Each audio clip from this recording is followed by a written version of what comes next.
Good day, ladies and gentlemen. My name is Abdulhamid Ango, and I'm here to discuss about inflation.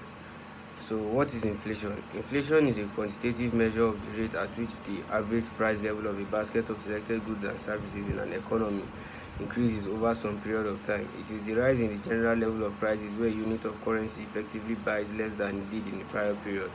So, basically, what inflation means now is, for example, when today I have 1,000 naira, with my 1,000 naira, I can buy a pack of biscuits, a bottle of drink, and let's say a bar of chocolate. And maybe in the future, after like a year or so, with that same 1,000 naira, I can't get more than just a bottle of drink and a pack of biscuit. The money won't be enough for me to get a bar of candy. So inflation has happened, and like the money has lost value. So that's just what inflation is like all about. So inflation is often expressed as a percentage, and inflation indicates a decrease in the purchasing power of the nation's currency, just like I explained earlier. And inflation can be contrasted with deflation, which occurs when prices instead decline.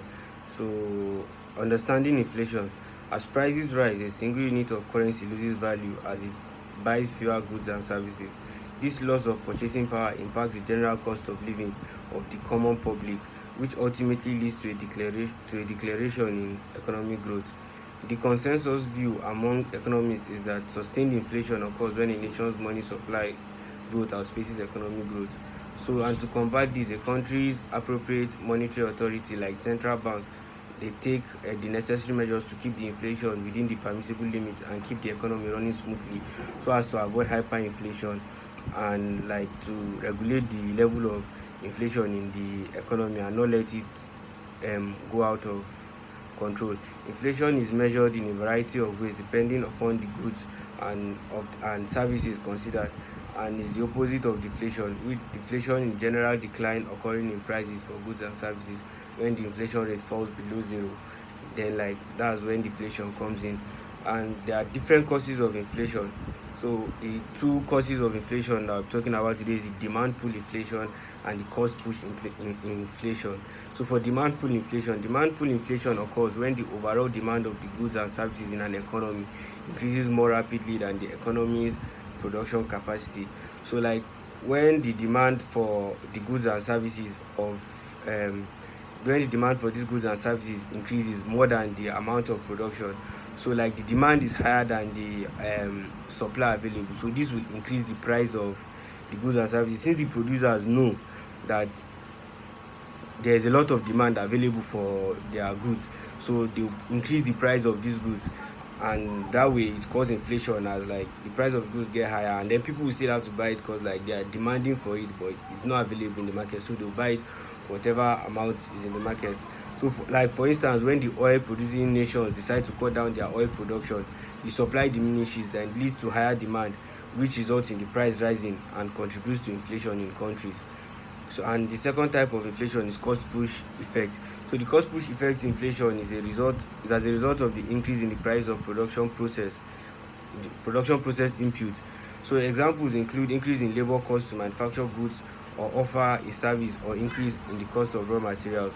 So like the cost push effect on inflation is when the cost of producing the goods and services increases. That's like maybe cost of raw materials should increase, maybe cost of labor increase, or maybe cost of one of factors of production, one of the materials or things you need for production should increase. So this will also automatically increase the price of the goods when you are going to sell it out. And like when the price of the goods is high, it causes inflation, and if care is not taken, it might lead to hyperinflation, which is not good for the economy. These developments lead to higher costs for the finished product or services and contribute to the inflation in the country.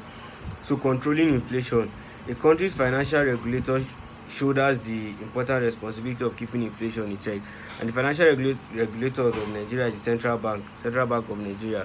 So it is done by implementing the measures through their monetary policies.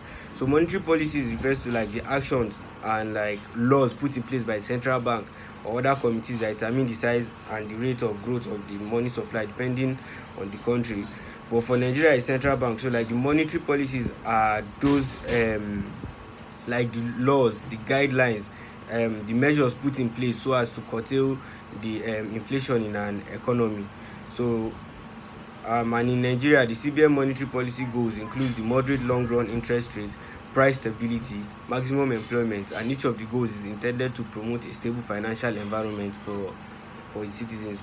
The Federal Reserve clearly communicates long-term inflation goals in order to keep a steady long-term rate of inflation, which in turn maintains the price stability, and then this now like avoids and prevents like shocks and unexpected rise in prices of goods and services. So it keeps the price stability, the price stable, so inflation doesn't come in place. Thank you very much.